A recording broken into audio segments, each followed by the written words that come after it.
Good morning friends, welcome to the prelims booster session. आज का पहला टॉपिक है Wayanad's new X band radar. Topic environment के लिए, साइंस एंड टेक्नोलॉजी दोनों के लिए इंपॉर्टेंट है। तो फ्लड्स और लैंडस्लाइड्स जो वायनाड डिस्ट्रिक्ट में आई थी 2024 जुलाई में, जिसमें कि बहुत से लोगों की जान चली गई थी, उसके बाद union ministry of earth sciences ने फैसला किया है कि एक एक्स बैंड रडार लगाया जाएगा वायनाड में। तो ये रडार जो है वो एक क्रूशियल रोल प्ले करेगा इम्प्रूव करने में अर्ली वार्निंग सिस्टम्स को, फ्यूचर नेचुरल डिज़ास्टर्स को जो है वो देखने के लिए। तो अब रडार होता क्या है, कैसे काम करता है? रडार का मीनिंग होता है रेडियो डिटेक्शन एंड रेंजिंग। ये जो है बेसिकली रेडियो वेव्स को एमिट करता है किसी भी ऑब्जेक्ट की तरफ, और जो रिफ्लेक्ट होकर सिग्नल वापस आता है, फिर उसका जो है डिस्टेंस, उसकी स्पीड और कैरेक्टरिस्टिक ऑफ ऑब्जेक्ट जो है उसको मेजर करता है। उसके बेसिस पर जो है कोई भी जो है हम फैसला ले पाते हैं कि पर्टिकुलरली ये क्लाउड की मूवमेंट चल रही है, ये रेनफॉल की इंटेंसिटी होगी और विंड पैटर्न्स ऐसे चल रहे हैं। ठीक है, तो कॉमन टाइप ऑफ रडार जो यूज़ किया जाता है वेदर के लिए वो होता है डॉपलर रडार। ठीक है, अब एक्स बैंड रडार क्या होता है? एक्स बैंड रडार जो है वो 8 से लेकर 12 गीगाहर्ट्ज़ की रेंज में जो है वो ऑपरेट करता है, और इसकी जो वेवलेंथ होती है वो हायर रेजोल्यूशन इमेजिंग हमें कैप्चर करने में हेल्प करती है, और इसलिए ये यूज़फुल रहता है स्मॉलर पार्टिकल जैसे कि रेन ड्रॉपलेट्स या सॉइल मूवमेंट्स को डिटेक्ट करने में। एक्स बैंड जो है वो डिटेल्ड हाई रेजोल्यूशन इमेजेस तो देता है, लेकिन इसकी जो रेंज होती है वो अदर टाइप ऑफ रडार से जो है वो कम होती है, क्योंकि इसकी फ्रीक्वेंसी हायर है। अब हमें पता है फ्रीक्वेंसी हाई है तो ऑफ कोर्स रेंज कम होगी, अगर फ्रीक्वेंसी कम है तो रेंज ज़्यादा होगी। ठीक है, तो वायनाड में न्यू एक्स बैंड रडार जो है वो हाई टेम्पोरल सैम्पलिंग करेगा, मतलब क्विकली कैप्चर कर लेगा, एनालाइज करेगा डेटा को, जो कि वाइटल होगा स्पॉट करने में, ट्रैक करने में पार्टिकल के मूवमेंट्स को। ठीक है, जिससे कि हम टाइमली वार्निंग्स दे सकेंगे लैंडस्लाइड्स और अदर डिजास्टर्स की। अब वायनाड क्यों एक्स बैंड रडार की ज़रूरत है? वायनाड प्रोन है नेचुरल डिजास्टर्स से, जैसे कि लैंडस्लाइड्स और फ्लड्स।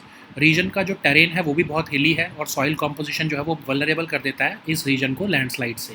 जो एक्स बैंड रडार है वो सिग्निफिकेंटली एनहेंस करेगा रीजन की capability to monitor soil movement, और रियल टाइम अलर्ट्स जो है वो प्रोवाइड करेगा इन केस ऑफ डिजास्टर्स। तो ये रेनफॉल की इंटेंसिटी, विंड स्पीड्स को जो है ट्रैक करना, सॉइल मूवमेंट को मॉनिटर करना, अर्ली वार्निंग्स देना अथॉरिटी को और लोकल पॉपुलेशन को, ये सब जो है इसमें हमें हेल्प करने वाला है एक्स बैंड रडार।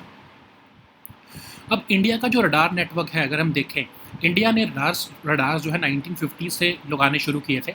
सबसे पहला indigenously built x band radar India ने न्यू दिल्ली में 1970 में लगाया। एक्स बैंड रडार जो हैं वो स्टॉर्म डिटेक्शन या विंड फाइंडिंग के लिए यूज़ किए जाते हैं, क्योंकि ये स्मॉल पार्टिकल्स को डिटेक्ट कर लेते हैं हाई रेजोल्यूशन में।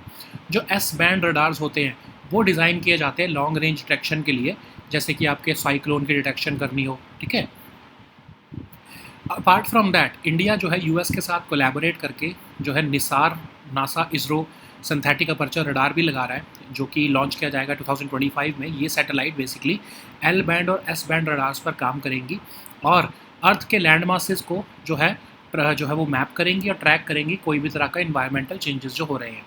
निसार जो है वो मॉनिटर करेगा चेंजेस को अर्थ के सरफेस पर, इंक्लूडिंग दोज चेंजेस जो कि लैंडस्लाइड्स, अर्थक्वेक्स और ग्लेशियर मूवमेंट से होते हैं। और इस प्रोजेक्ट का पूरा बजट $1.5 बिलियन का है। ओके, नेक्स्ट हम टॉपिक देखते हैं, बहुत इंपॉर्टेंट टॉपिक है, genomic study to uncover population history of South Asia. Topic social issues के लिए इंपॉर्टेंट है, आर्ट एंड कल्चर के लिए भी इंपॉर्टेंट है।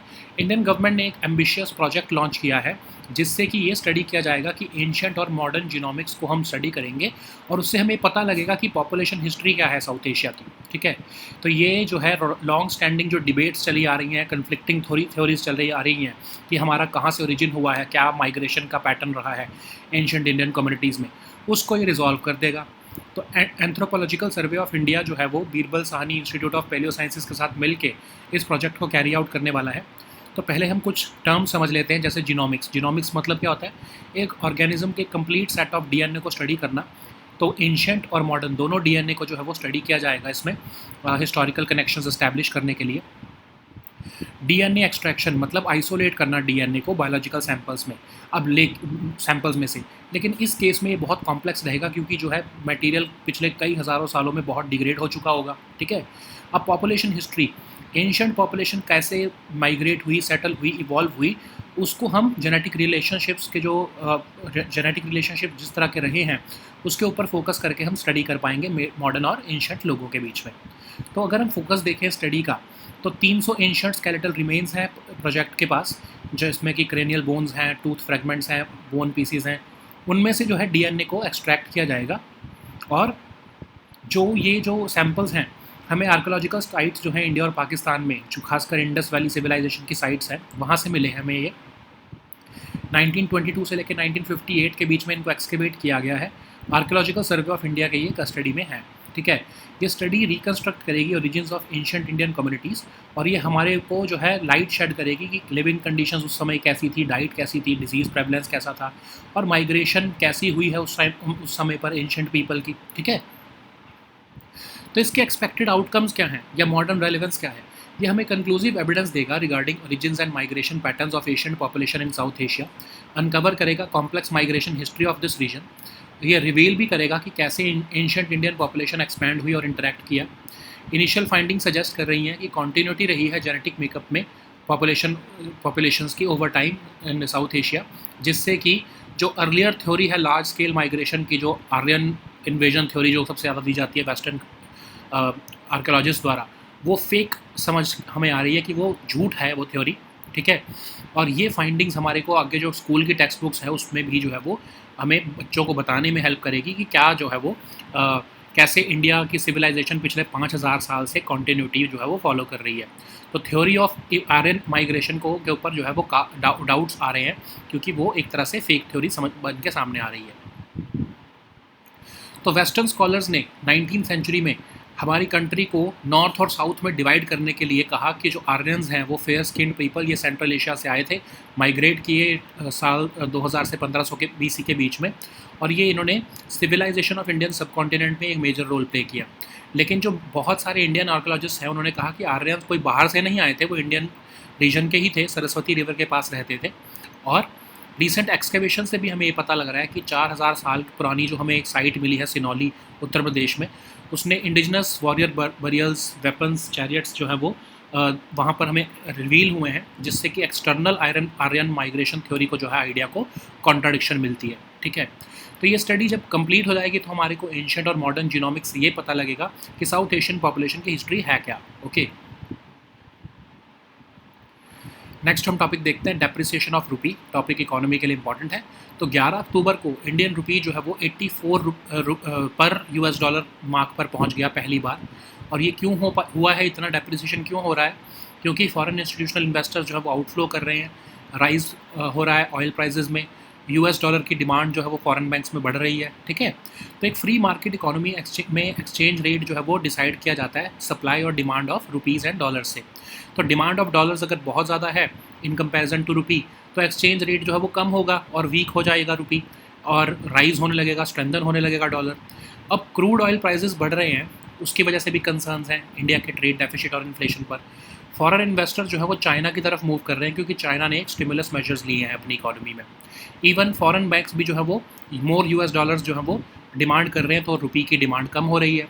लोकल स्टॉक मार्केट की भी परफॉर्मेंस थोड़ी पिछले कुछ हफ्तों से जो है वो ठीक नहीं चल रही है, उसकी वजह से भी जो है रुपी का डिक्लाइन देखने को मिला है और एफआईआई आउटफ्लोज हुए हैं।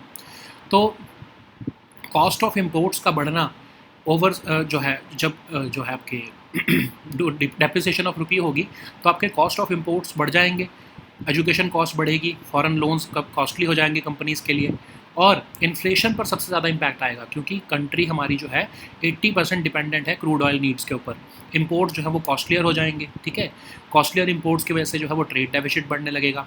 लेकिन एक पॉजिटिव एस्पेक्ट ये है कि जो रेमिटेंसेज आते हैं ओवरसीज़ से, क्योंकि उनको लगेगा कि ज़्यादा रुपये भेज पाएंगे हम कंट्री में, तो वो अट्रैक्टिव हो जाएंगे, तो ज़्यादा हमारे को रेमिटेंसेज आने लगेंगे।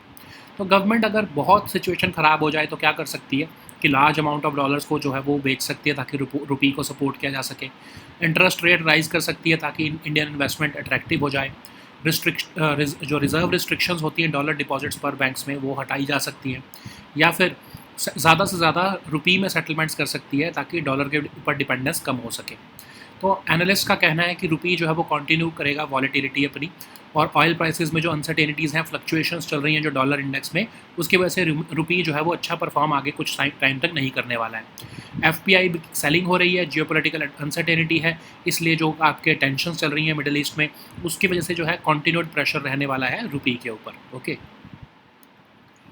नेक्स्ट हम टॉपिक देखते हैं सीरियस फ्रॉड इन्वेस्टिगेशन ऑफिस। ये टॉपिक आपके इकोनॉमी के लिए और गवर्नेंस के लिए इंपॉर्टेंट है।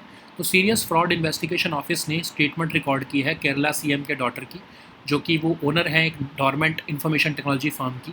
ठीक है, तो serious fraud investigation office corporate fraud investigative agency है गवर्नमेंट ऑफ इंडिया की।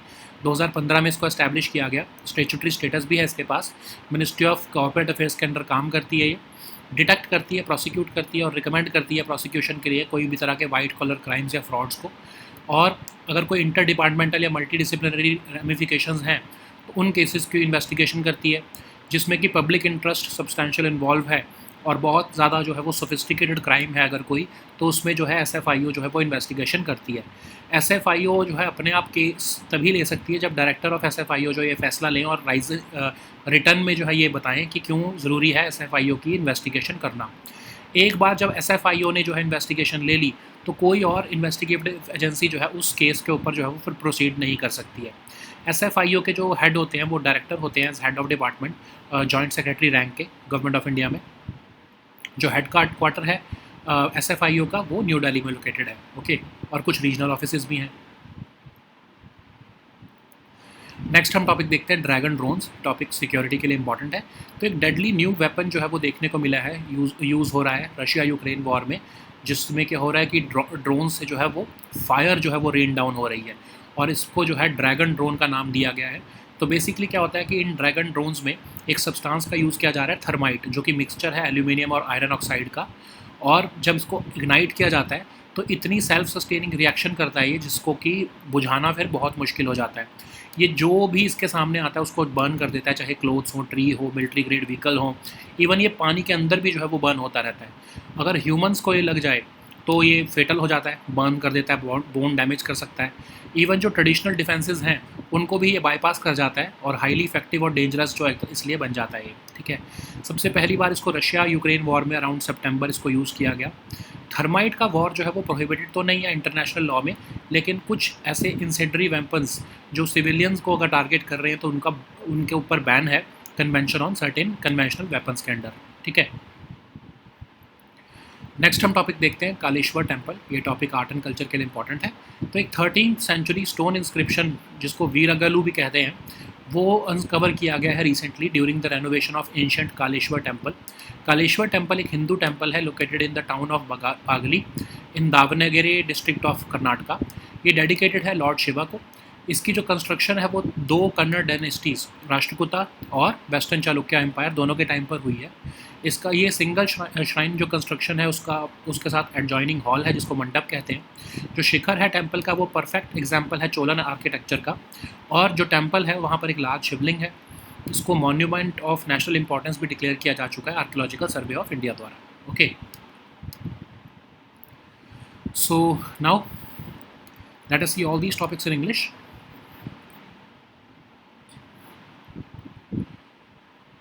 So the first topic is Wayanad's new X-band radar. This topic is important for your science and tech section. So in a response to devastating floods and landslides which hit Wayanad district of Kerala in July 2024, killing more than 200 people, Union Ministry of Earth Sciences has approved the installation of an X-band radar in this region. This radar will play a crucial role in improving early warning systems for future natural disasters in this region. So first of all, we need to understand what is a radar and how does it work. Radar stands for radio detection and ranging, and it works by emitting radio waves towards an object, and then it measures the reflected signal to determine the distance, speed, and characteristics of that object. So in meteorology, radar is used to monitor weather conditions. This device sends out a signal towards clouds, and then the echo helps determine factors like cloud movement, rainfall intensity, and wind patterns. A common type of radar which is used for weather is Doppler radar, which leverages the Doppler effect, that is the change in frequency of a wave in relation to the observer's movement. Okay, so what is then an X-band radar? So an X-band radar operates within the frequency or range of 8 to 12 gigahertz, and this specific wavelength allows for the higher resolution imaging, making it specially useful for detecting smaller particles like rain droplets and soil movements. Although X-band radar provides detailed high resolution images, they have a shorter range compared to other type of radar. We all know that due to higher frequency, the range gets short, and and if there is low frequency, then the range is very ranges very far, okay, or big. So in Wayanad, the new X-band radar will perform high temporal sampling, which means that it will quickly capture and analyze data, which is vital for spotting and tracking particle movements and enabling timely warnings for landslides and other such disasters. So why does Wayanad need this radar? Wayanad is prone to natural disasters like landslides and floods. The region has a hilly terrain and its soil composition makes it vulnerable to landslides. This X-band radar will significantly enhance the region's capability to monitor soil movement and provide real-time alerts in case of impending disasters. So installing an X-band radar can help mitigate disaster risks by tracking these rainfall intensity and wind speeds, monitoring the soil movements to predict landslides, providing early warning to the authorities and local population. Okay, so India began using radars for weather forecasting in early 1950s, and the first indigenously designed X-band radar was installed in 1970 in New Delhi. Okay, so let's see the difference between X-band and S-band radars. So X-band radars are primarily used for storm detection and wind finding, okay, due to their ability to detect small particles with high resolution, whereas the S-band radar is designed for long range detection, which means that it is meant for cyclone detection. Okay, so India is also collaborating with NASA on a project called NISAR, that is NASA ISRO Synthetic Aperture Radar, which will be launched in 2025. And this satellite will use both the L-band and S-band radars to map Earth's land masses and track environmental changes. So NISAR will monitor changes in Earth's surface, including those caused by landslides, earthquakes, and glacier movements. And this project has a budget of about $1.5 billion. Okay. So the next topic is genomic study to uncover population history of South Asia. This topic is very important for your art and culture and your science and tech section and also your social issues. So in a groundbreaking move, the Indian government has launched an ambitious scientific study which will use both ancient and modern genomics to uncover the population history of South Asia. This study will resolve the long-standing debates and conflicting theories about the origins and migration patterns of ancient Indian communities. And this research will be carried out by the Anthropological Survey of India in collaboration with Birbal Sahni Institute of Paleosciences of Lucknow. Okay, so what is the term genomics? It basically means the study of an organism's complete set of DNA, in which both ancient DNA and modern DNA will be analyzed to understand historical connections between the two. So DNA extraction will be done, which means the isolation of DNA from biological samples, but it will be complex because the ancient remains have been degraded due to time. Okay, so the study of how ancient populations migrated, settled, and evolved will tell us about the population history, and it will focus on the genetic relationships between modern and ancient people. Okay, so this project would involve studying 300 ancient skeletal remains which have been collected from archaeological sites in India and Pakistan, especially from the Indus Valley civilization. Okay, so these remains have been excavated between 1922 and 1958, and it is currently in the custody of Archaeological Survey of India. So this study aims to reconstruct the origins of ancient Indian communities by extracting and analyzing DNA from the remains. It will also shed light on the living conditions, diets, disease prevalence, and migration patterns of ancient people. Officials believe that this scientific research could provide us conclusive evidence regarding the origins and migration patterns of ancient populations in South Asia, and it will uncover the complex migration history of this region. Okay, this study will reveal how ancient Indian populations expanded and interacted with each other. So this will give a more accurate account of India's ancient history. Initial findings have already suggested that there has been continuity in the genetic makeup of populations over time without any significant external changes. That's why this has challenged the theories of large-scale migrations, especially the Aryan invasion theory. So this will have impact on our textbook narratives also, and especially those which are produced by NCERT. So the Aryan invasion theory, which was proposed by Western scholars in 19th century, it was meant to create division between North and South India. And this theory said that the group of Aryans, which were fair-skinned people from Central Asia, migrated to India around 2000 to 1500 BC, and they played a major role in shaping the civilization of our subcontinent. But many modern Indian archaeologists argue that Aryans were not some external people, they were indigenous to this region, and they had lived along the Saraswati River. Recent excavations, especially those of at the 4,000-year-old Archaeological site in Sinoli, Uttar Pradesh, have revealed the existence of indigenous warrior burials, weapons, and chariots, which contradict the idea of an external Aryan migration theory. Okay, so this pioneering study will combine ancient and modern genomics, and it will reshape our understanding of South Asia's population history. Okay. So the next topic is depreciation of rupee. This topic is important for your economy section. So on October 11, the Indian rupee ended above 84 per US dollar mark for the first time, and this fall has come due to the outflows from the foreign institutional investors, concerns over rising oil prices, and higher demand for the US dollar from foreign banks. So as we all know that in a free market economy, the exchange rate is decided by the supply and demand of rupees and dollars. In India, if the demand for dollars is more in comparison to the demand of rupee, the exchange rate will fall and it will weaken the rupee and it will strengthen the dollar. Okay, so why this rupee is depreciating? So increased oil prices can be blamed for this because concerns have been raised about India's trade deficit and inflation with respect to India's India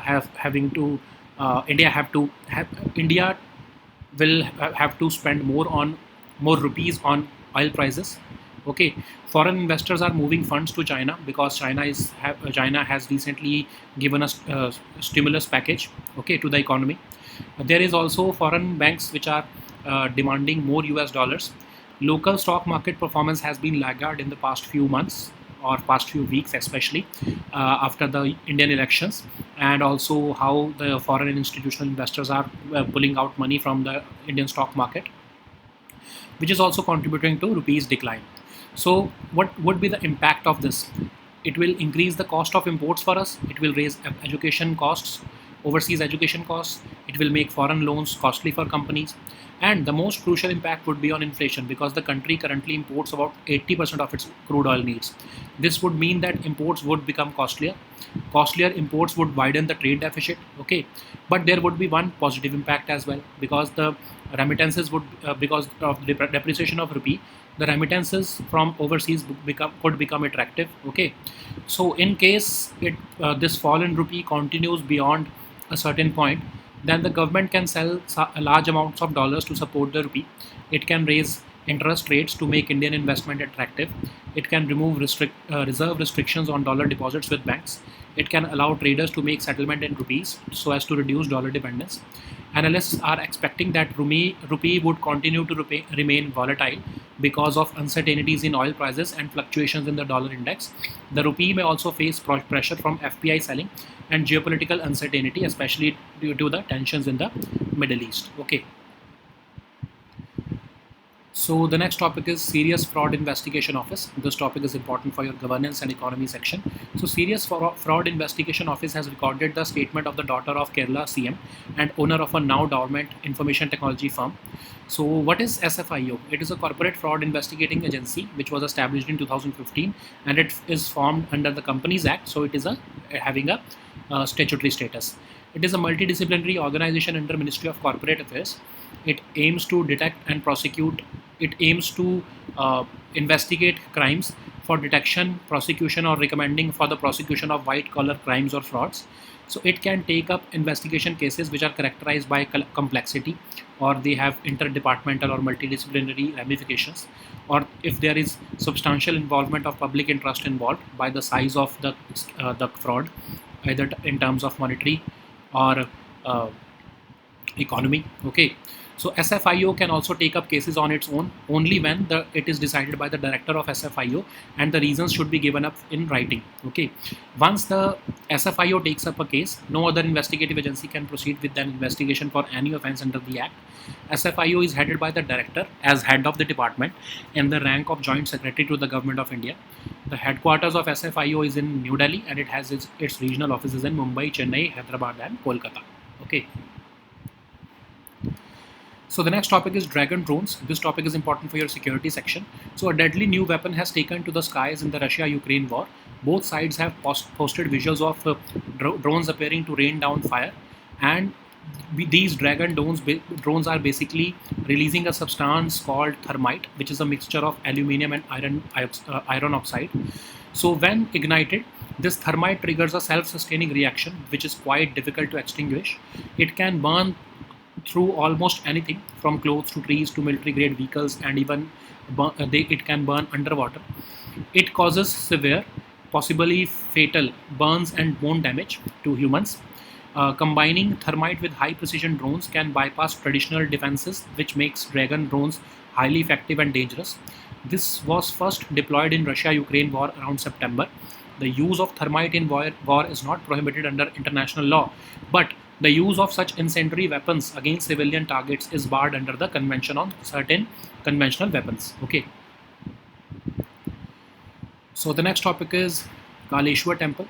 This topic is important for your art and culture section. So a 13th century stone inscription on or Viragalu has been recently uncovered during the renovation of the ancient Kaleshwar temple, which is a Hindu temple located in the town of Bagali in Davangere district of Karnataka. It is one of the oldest temples in this region, and it is dedicated to Lord Shiva. The construction of this temple spans the rule of two Kannada dynasties. The first one is the Rashtrakuta, and the second one is the Western Chalukya Empire. This temple is a single shrine construction with an adjoining hall called Mandap. The shikhar of this temple is a perfect example of early Cholan architecture. This temple houses a large shivling, which is believed to be more than 1,000 years old, and this temple has been protected as a monument of national importance by the Archaeological Survey of India. Okay. So these were our topics for today. We'll meet next time with new topics. Until then, goodbye and take care.